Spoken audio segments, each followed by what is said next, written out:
Hello students, आज का हमारा अध्ययन का विषय है मुगल बादशाह अकबर।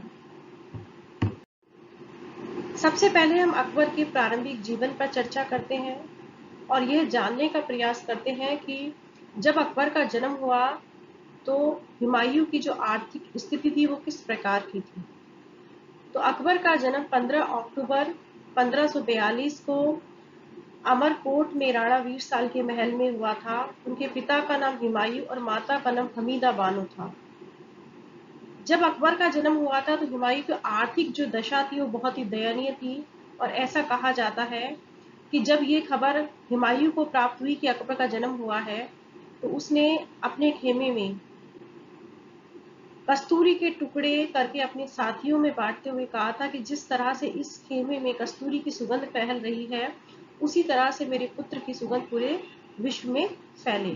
और यह जो बात है वो सत्य सिद्ध हुई। हुमायूं ने अपने पुत्र का नाम अकबर रखा, जिसका अर्थ होता है श्रेष्ठ या महान।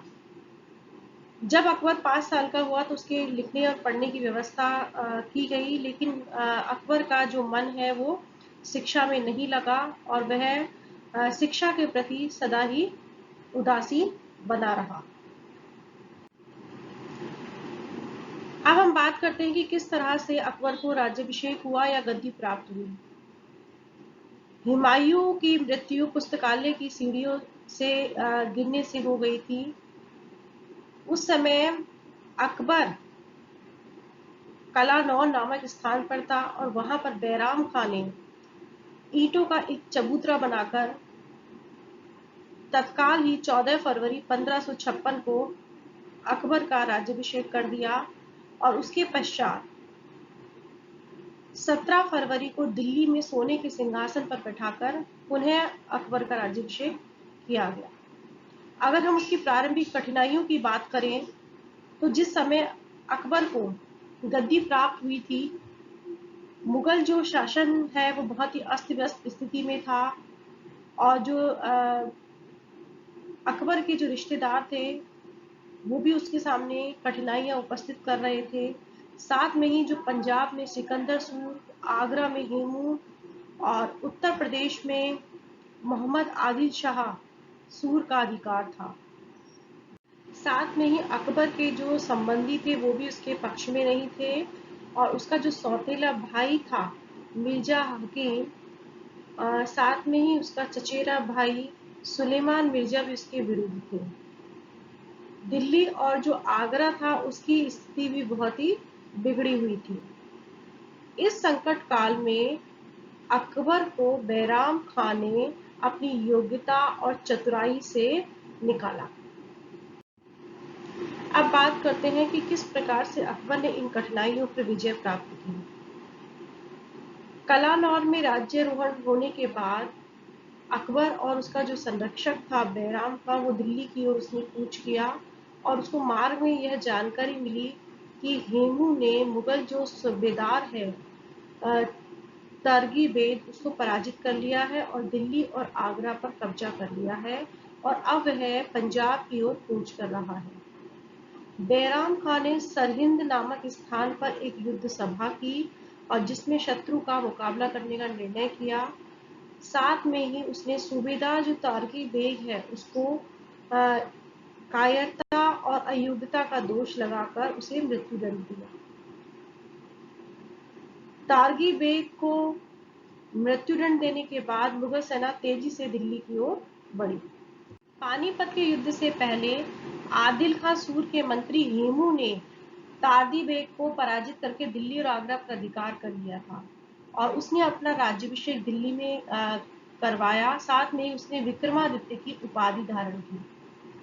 मुगल सेना बैराम खां के नेतृत्व में पानीपत के मैदान में पहुंच गई और वहां हेमू भी अपनी 1 लाख सैनिकों के साथ पहुंच गया और 5 नवंबर 1556 में हेमू और मुगल सेना के बीच में पानीपत का दिव्य युद्ध हुआ। इस युद्ध में जहां बैराम खां मुगल सेना का नेतृत्व कर रहा था वहीं हेमू अफगानी सेना का नेतृत्व कर रहा था। लेकिन इस युद्ध में विजय हेमू की पक्की थी। लेकिन दुर्भाग्यवश उसके आंख में तीर लग गया, जिससे कि वह बेहोश होकर गिर गया और अफगान सेना में भगदड़ मच गई और इस तरह से जो विजय हेमू की पक्की थी वो उसकी पराजय में बदल गई और इस युद्ध में अकबर को विजय प्राप्त हुई। जब हेमू को अकबर के सामने पेश किया गया तो बैराम खान ने अपनी तलवार निकालकर एक ही बार में हेमू का सिर धड़ से अलग कर दिया।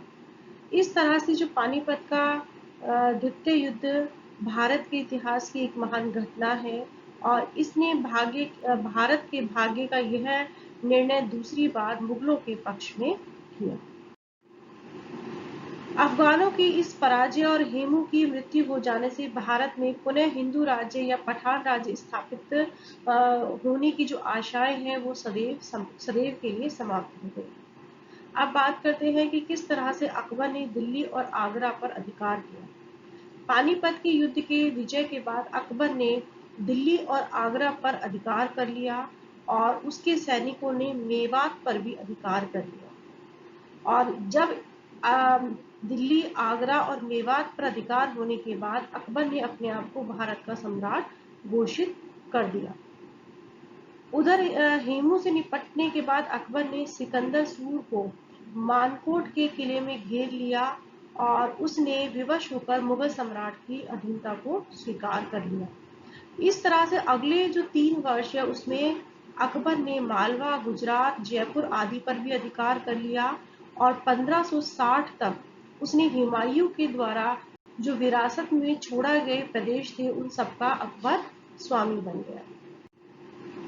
अब बात करते हैं कि बैराम खां का किस तरह से पतन हुआ। यद्यपि बैराम खां अकबर का संरक्षक था और कदम कदम पर बैराम खां ने अकबर का साथ दिया था, लेकिन कुछ ऐसी परिस्थितियां पैदा हो गई जिसके कारण अकबर को संरक्षक के पद से बैराम खां को हटाना पड़ा।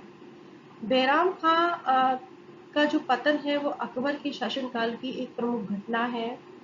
बैराम खां की अगर बात की जाए तो वो ईरानी शिया मुसलमान था और वह बाबर के समय भारत आया था। उसने हुमायूं के समय में बहुत ही महत्वपूर्ण सेवाएं बाबर को हुमायूं को प्रदान की थी। अकबर ने बैराम खां की जो सेवाएं हैं उनसे प्रसन्न होकर ही उसे सरहिंद की जागीर और खान बाबा की उपाधि प्रदान की थी और अकबर प्यार से बैराम खां को खान बाबा कहा करता था। बैराम खां अकबर का 4 वर्ष तक संरक्षक रहा, लेकिन जैसे जैसे समय बीतने लगा बैराम का स्वेच्छाचारी हो गया। अतः साथ में ही जो अकबर है वो भी अब वयस्क हो गया था और उसने अब स्वयं राज्य संभालने का निर्णय किया। 1560 में अकबर ने शासन की बागडोर अपने हाथ में लेने का निश्चय किया और उसने बैराम खां को सत्ता छोड़कर मक्का जाने का परामर्श दिया। अकबर ने अब्दुल लतीफ के साथ बैराम खां को यह संदेश भेजा कि मुझे आपकी ईमानदारी और आपकी स्वामी भक्ति पर पूरा विश्वास है, लेकिन अब मैं स्वयं काम करना चाहता हूं और मैं राज्य का स्वयं संचालन करना चाहता हूं। अब मैंने निश्चय कर लिया है कि शासन सूत्र मैं अपने हाथ में ले लूं, इसलिए मैं चाहता हूं कि आप मक्का की यात्रा पर चले जाएं। अकबर ने बैराम खां के मक्का पहुंचने और वहां ठहरने का सारा खर्चा दिया और उसका प्रबंध भी किया। बैराम खां ने भी सम्राट के आदेश को बहुत ही प्रसन्नता से स्वीकार किया और जब अकबर ने उसे मक्का भेजने के लिए पीर मोहम्मद को भेजा तो इससे बैराम खां बहुत ही गुस्सा हो गया और उसने विद्रोह कर दिया। इस युद्ध में जालंधर नामक स्थान पर अकबर के हाथों बैराम खां पराजित हुआ, परंतु अकबर ने उसकी सेवा भक्ति से प्रसन्न होकर उसको क्षमा कर दिया और अकबर ने बैराम खां को उपहार देकर फिर मक्का जाने की आज्ञा प्रदान की। लेकिन रास्ते में पाटन नामक स्थान पर मुबारक खां नाम के एक पठान ने बैराम खां का वध कर दिया। इस प्रकार एक महान सेनापति और स्वामी भक्त व्यक्ति का अंत हुआ।